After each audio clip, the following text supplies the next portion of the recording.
Ciao gente, io sono Kira. Sono qui per portare giustizia su YouTube Italia. Prendetemi come un user tubo e YouTube fa cacare messi insieme. Però a differenza loro, io sarò obiettivo e cinico. Intendo portare la pace ed eliminare tutti quelli che vanno contro il mio pensiero.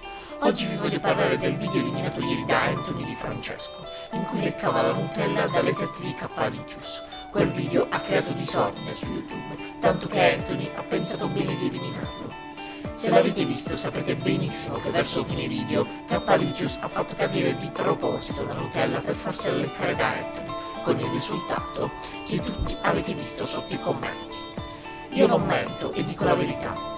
Se non mi credete potete andare a controllare sul suo profilo Instagram, dove è presente la foto con Capalicious e tutti i commenti che vi chiedono come mai ha eliminato il video. Sono del parere che il suo manager, dato la cattiva reputazione, l'ha convinto a cancellare i due video. L'altro è stato quello dove baciava le ragazze con solo €1, che ha generato anch'esso tanto odio nei commenti. Io penso che questi siano i veri canali da eliminare su YouTube, che non portano un contenuto preciso, ma solo metodi per fare visualizzazioni e generare guadagni. Capalicious probabilmente non ha capito che viene solo sfruttata da tutti quelli che gli sono accanto solo per mettere in mostra il suo seno.